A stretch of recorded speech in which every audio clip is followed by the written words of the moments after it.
Hello tout le monde, merci d'être venu et effectivement d'avoir bravé un peu la pluie, la tempête nantaise. Donc on va commencer. À quoi servent les sourcils? On a toujours pensé que les sourcils permettaient de protéger les yeux de la poussière ou en cas de choc.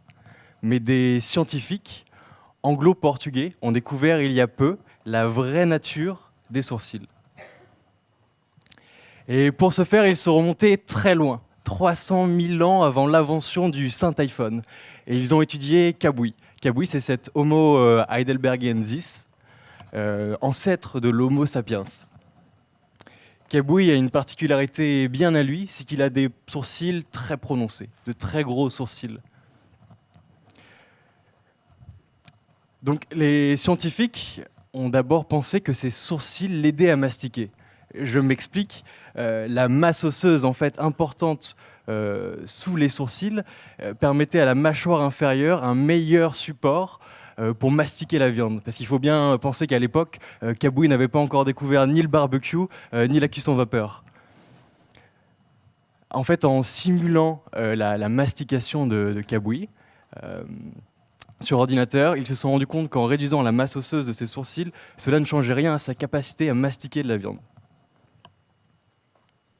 Maintenant, pour comprendre la vraie nature des sourcils, le vrai objet du sourcil, il faut comprendre le contexte de vie de Kabui. Kabui vit à une époque compliquée, dangereuse. Il doit chasser le mammouth, peut-être se battre avec ses congénères pour garder la viande qu'il a durement chassée. Et donc Kabui a besoin d'avoir l'air menaçant. Et c'est grâce à ses sourcils qu'il va faire peur à ses congénères. Le sourcil est en fait un signal social. Et d'ailleurs, à l'époque aussi, un attrait sexuel de choix. Un Homo heidelbergensis qui avait de très gros sourcils était certainement très recherché. Tous les goûts sont dans la nature. En fait, avec l'évolution de l'humanité, les sourcils se sont affinés. Les muscles autour d'eux se sont dessinés, permettant à l'humanité de communiquer avec une plus large palette d'émotions. C'est grâce à cela, en grande partie, que l'humanité a réussi à communiquer avec son voisin et à passer d'une relation sociale basée sur la domination à un modèle de relation sociale basé sur l'empathie. Donc ça serait grâce aux sourcils, à cette communication non verbale, que l'humanité a réussi à évoluer et à développer des iPhones. Donc maintenant, pour en revenir aux micro-interactions, si l'interface est le visage de la marque, ces micro-interactions en sont ses sourcils, sa communication non verbale. Mais du coup, qu'est-ce qu'une micro-interaction? En fait, quand j'en parle avec des amis, des collègues, on a tous une vision à peu près de ce qu'est une micro-interaction, mais quand on essaye de se mettre d'accord sur une définition, c'est assez compliqué. Donc je vous propose 7 définitions. Ah non, d'abord il y a un petit jeu, j'avais oublié. Donc qu'est-ce qu'une micro-interaction? Le jeu. Je vais vous montrer 2 vidéos, donc celle-là qui s'est déjà lancée, et je vais vous demander si c'est une micro-interaction ou pas, à main levée. Je ne sais pas si vous avez eu le temps de la voir. Ouais. Micro-interaction, levez la main. Ok. Pas micro-interaction, levez la main. Ok. Deuxième vidéo.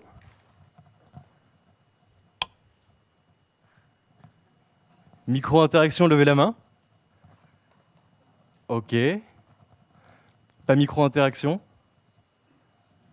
Ok. Le résultat maintenant, les deux sont des micro-interactions. Et d'ailleurs, on reviendra sur la deuxième un petit peu plus tard, un peu à la fin du talk. Donc je vous propose maintenant cette fameuse définition de la micro-interaction qui est tirée de la définition de Dan Saffer, qui a écrit un livre génial sur les micro-interactions. Je vous invite à lire, qui pourra vous aider à développer encore après la presse. Donc une micro-interaction, c'est une petite fonctionnalité au cœur d'une macro-interaction, une grande fonctionnalité. Si vous allez sur un site internet, créer un compte, c'est une fonctionnalité. une macro-interaction. Et voir la force de votre mot de passe, c'est une micro-interaction. Ce qui différencie une micro-interaction d'une macro-interaction, c'est en fait une question d'échelle. Une micro-interaction n'a qu'un seul but précis, alors qu'une micro-interaction peut avoir plusieurs buts. Et c'est ce qui rend la micro-interaction invisible, et c'est ce qui lui permet d'avoir une charge cognitive moindre pour l'utilisateur. Un exercice intéressant à faire lorsqu'on conçoit un produit, une expérience, c'est de penser le produit comme un ensemble de micro-interactions. En fait, ça vous force à réfléchir comment votre expérience pourrait être la plus minimaliste possible, la plus minimale. Et ce qui a comme effet direct de rendre votre expérience plus fluide. Donc une micro-interaction, maintenant qu'on l'a définie, se décompose en 4 parties. En première partie, on a le signal. C'est ce qui se passe quand vous appuyez sur le bouton d'un ordinateur. Ou par exemple, lorsque je mets mon téléphone en mode vibreur, j'envoie un signal à mon téléphone. Donc le signal peut être lancé par l'humain ou la machine. Si vous prenez l'autoroute et que vous lancez Google Maps pour avoir votre itinéraire, vous arrêtez sur une aire d'autoroute et Google Maps peut vous proposer automatiquement des choses à faire autour de cette aire d'autoroute. Donc le signal est lancé par la machine. Et il y a une règle d'importance, un rapport entre l'importance de la micro-interaction et sa visibilité. Plus une micro-interaction est importante, plus elle doit être visible, facilement découvrable. Si sur votre produit, c'est la micro-interaction principale, vous n'allez pas la cacher derrière un geste. Il faudra quelque chose de plus pour la voir. En deuxième partie, on a les règles. Les règles, c'est en fait ce qui se définit, ce qu'il se passe après avoir cliqué sur le bouton. Donc les règles doivent être compréhensibles, prévisibles. Alors je vais vous donner encore un exemple, qui est le même avec mon iPhone. Si je passe mon iPhone en mode silencieux, quelle est la règle? Je m'attends à ce qu'il n'y ait plus aucun son qui sorte de mon iPhone. Sauf que l'alarme que vous avez peut-être mis ce matin va quand même sonner. Cette règle sur l'iPhone n'est pas forcément prévisible, et c'est ce qui va faire que peut-être d'ici 10 minutes, un téléphone va sonner dans la salle. Après les règles, on a le feedback. Le feedback, c'est le feedback qui peut être visuel, auditif ou haptique, donc kinesthésique avec des vibrations par exemple du téléphone. Et c'est ce qui va vous permettre de souligner les règles, de mettre en exergue les règles. Ce sont les feedbacks qui vont aider l'utilisateur à comprendre comment fonctionne la micro-interaction. Et le feedback, c'est aussi un peu ce qu'aiment bien les designers, c'est à ce moment-là qu'ils vont mettre des petites interactions sympas, des petites animations sympas, qui vont dégager de la dopamine chez vos utilisateurs et qui vont les fidéliser et les rendre un peu accros à votre application. Et ensuite, en quatrième partie, on a les boucles et les modes. Alors les boucles, c'est l'ensemble ce sont les règles, c'est ce qui va se passer lorsque vous allez revenir sur la micro-interaction une seconde fois, une troisième fois. Par exemple, si vous revenez sur une micro-interaction une troisième fois, est-ce qu'on va réduire la taille du bouton pour libérer de l'espace sur l'interface et ainsi réduire la charge cognitive de votre application? Ou est-ce que je vais avoir une coche me permettant de ne plus voir cette micro-interaction plus tard, de pouvoir skipper la micro-interaction? Ah, j'ai un second jeu pour vous. Plus qu'une micro-interaction, le jeu numéro 2. Alors, je vais vous mimer une micro-interaction. Alors, je ne l'ai pas encore testé, j'espère que vous allez le reconnaître. Et vous allez devoir reconnaître l'application qui utilise cette micro-interaction. Est-ce que vous êtes prêts? On a des connaisseurs, apparemment. J'ai vu votre profil hier. Ah. Tinder. Exactement. En fait, ça prouve bien, l'exercice qu'on vient de faire, que la micro-interaction laisse une trace importante dans la tête, dans le cerveau de vos utilisateurs. Et ce qui est génial avec le swipe de Tinder, je vais vous l'expliquer tout de suite, c'est qu'en fait, pour le comprendre, il faut comprendre encore une fois le contexte des utilisateurs. Lorsqu'on parle d'une rencontre, on dit souvent que les rencontres sont quelque chose de simple. Il vous suffit d'aller dans un bar, d'aller parler à la première personne venue, ou la personne qui vous plaît en tout cas, et voilà, c'est fait. En fait, dans la réalité, c'est quand même un peu plus compliqué. Si vous n'avez pas bu 3 mojitos et 2 choufs, ça peut être compliqué d'aller parler aux gens. Donc le contexte de la rencontre, la perception des utilisateurs, c'est que la rencontre est compliquée. Maintenant, si on prend le parcours utilisateur d'une rencontre IRL, dans la vraie vie, dans un bar ou l'appartement d'un de vos amis, que se passe-t-il? En un, on a le coup d'œil. Vous allez scruter la salle à la recherche de la personne qui vous plaît. Ensuite, il y a l'échange de regards. Donc, vous allez échanger un regard avec la personne qui vous plaît.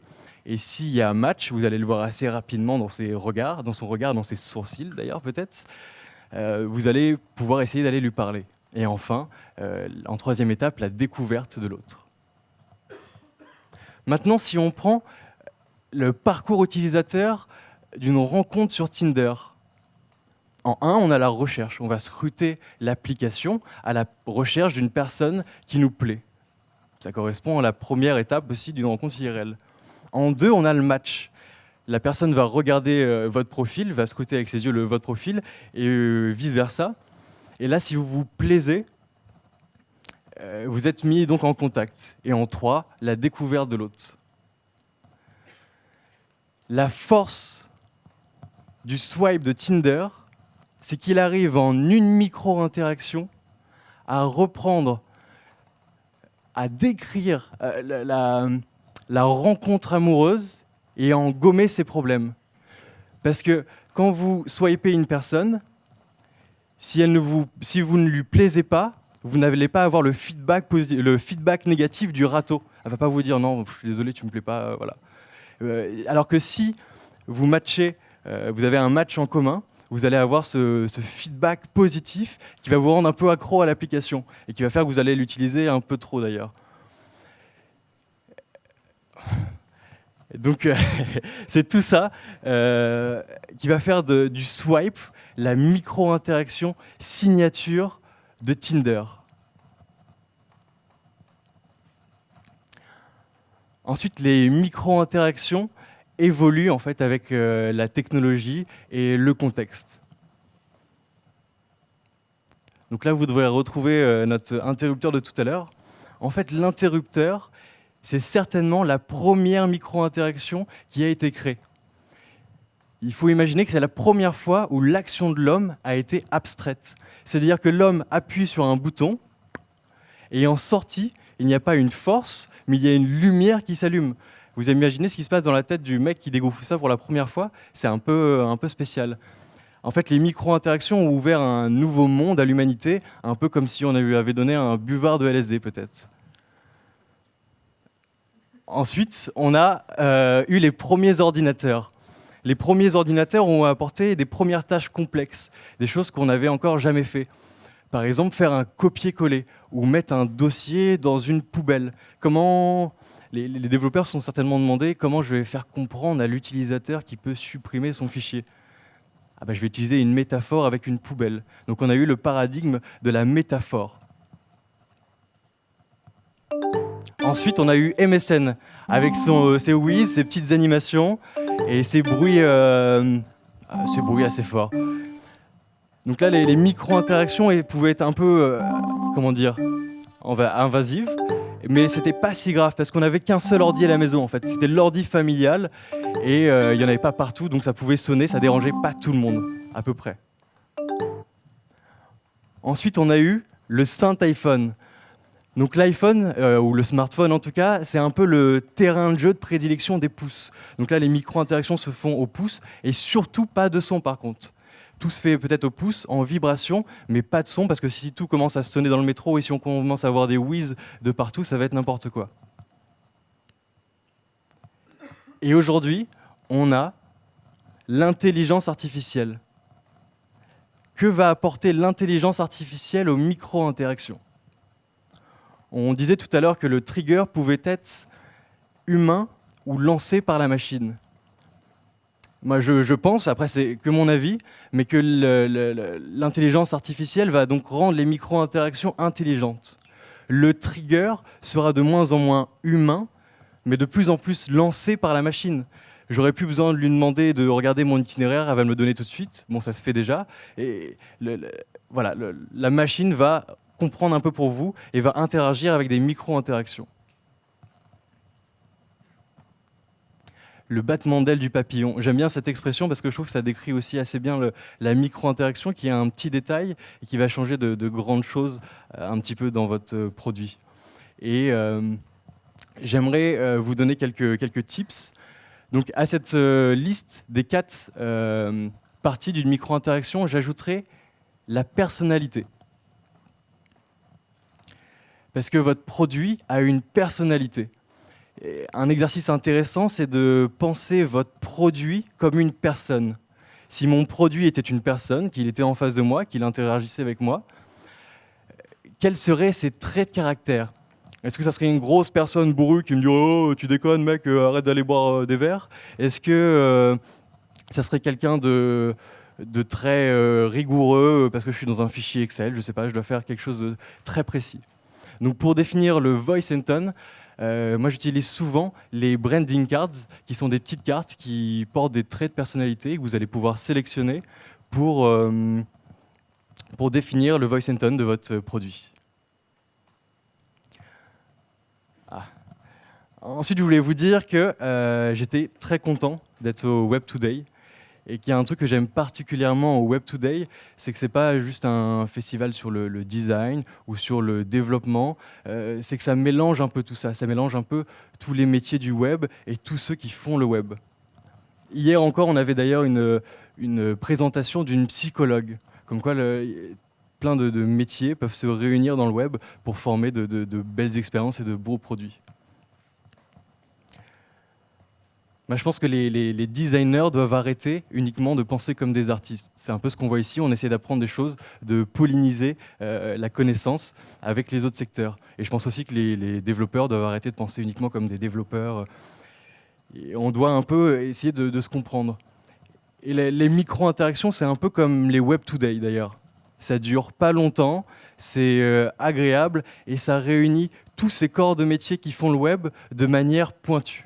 Parce qu'il faut comprendre tous les corps de métier autour du web pour faire des micro-interactions et réussir à communiquer entre nous.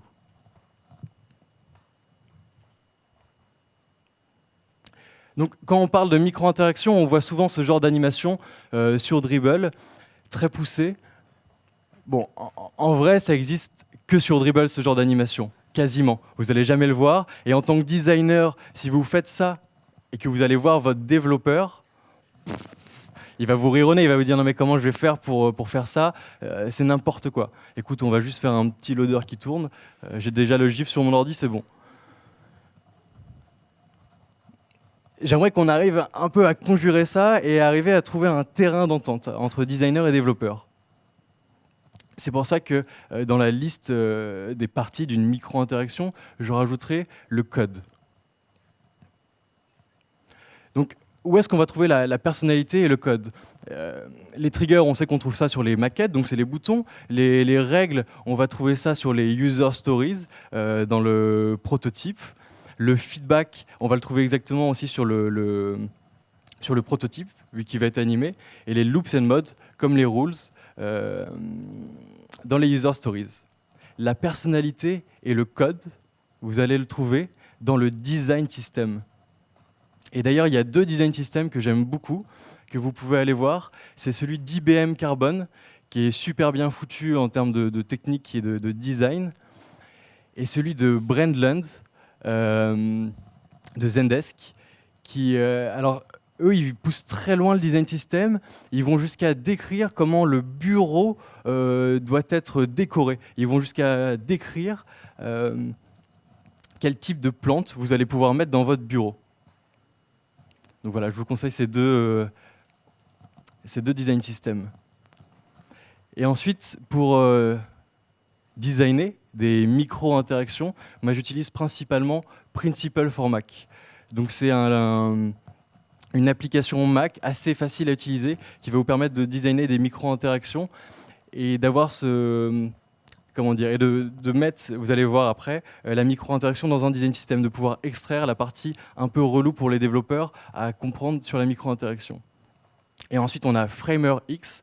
Donc moi, j'utilisais les anciennes versions. Framer X, c'est un peu la fusion ultime entre l'outil de designer et l'outil de développeur. C'est-à-dire que vous allez pouvoir designer un peu comme sur Sketch, poser des boutons, faire un prototype assez rapide comme sur InVision, mais vous allez aussi pouvoir aspirer le code que vous avez en prod, en dev, le code React, pour coder, pour designer avec le code que vous avez en prod. C'est-à-dire que les mecs, ils vont jusqu'à inverser la façon, le process de design. C'est-à-dire que c'est votre développeur qui doit commencer à coder et vous à designer après. Et j'aime beaucoup la manière dont ils vont challenger ce process. Justement, ça nous oblige à nous réunir entre designers et développeurs. Donc ce dont je vous parlais sur Principle, c'est que vous allez pouvoir faire des petites animations. Donc c'est un exemple. Et on voit en dessous le is in. Vous allez pouvoir choisir le type d'animation que vous voulez utiliser.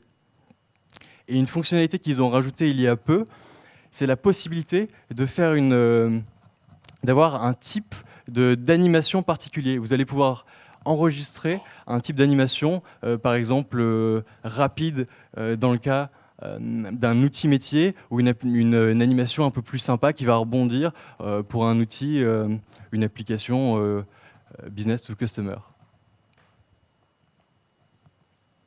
Le dernier petit tips, c'est que quand on commence à designer une expérience, on commence souvent par la partie macro, un peu par le parcours. Et ensuite, on va aller designer des micro-interactions. Et il y a un truc qu'on adore faire en agence, parce que moi je bosse en agence là, c'est qu'on adore avec les clients dire « Ok, là on a un atelier de 2 heures, on va poser le parcours. Il va être posé, c'est fait. Après on a 2 heures, on va faire les personas, ça va être fait. » Alors qu'en fait, quand on arrive sur les micro-interactions, qu'on s'intéresse vraiment aux détails du produit, généralement, on remet en question tout le parcours. C'est à ce moment-là, quand vous arrivez sur le détail vraiment, que vous allez vous rendre compte si votre parcours fonctionne. Il faut arrêter de penser qu'en 2 heures, on va pouvoir finaliser le parcours et voir un peu tous ces rendus en UX comme des rendus qui doivent évoluer, qui ne doivent jamais être fixes. Je vais en venir à ma conclusion et je vais boire un tout petit peu d'eau avant.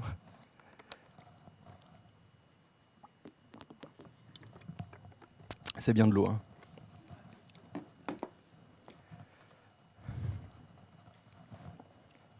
Mon père me disait souvent que lorsqu'on a une idée, il y a 7 autres personnes dans le monde qui ont la même idée, en même temps. Bon, alors je vous avoue que je ne sais pas d'où il tient ça. Je ne sais même pas s'il y a une vérité scientifique derrière. Pourtant, je suis sûr en fait, qu'on est quand même beaucoup d'êtres humains sur Terre et qu'on a quand même beaucoup d'idées. Donc ça me paraît probable. Et en fait, une idée, ce n'est qu'une idée, en fait. Ce n'est qu'un rêve tant qu'on ne la réalise pas. Et ce sont les micro-interactions, c'est l'attention portée aux détails qui va faire vivre ce rêve. C'est l'attention portée aux détails qui va lui donner du relief, de la personnalité.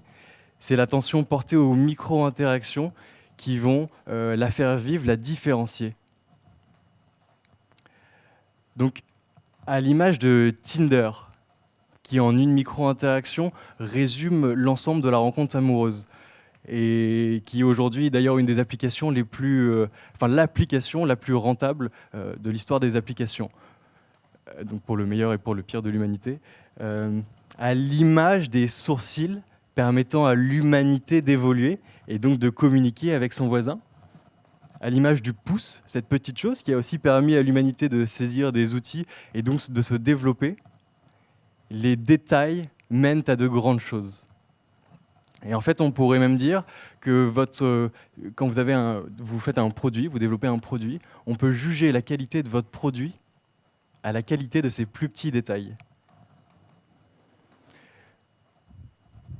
Donc, si aujourd'hui vous nourrissez une idée de produit, de start-up, ou si demain vous en avez une, demandez-vous quel va être le détail qui va rendre cette idée unique et qui va la faire vivre. Et si vous ne le trouvez pas, observez, expérimentez, et la vie vous montrera certainement ses sourcils. Merci.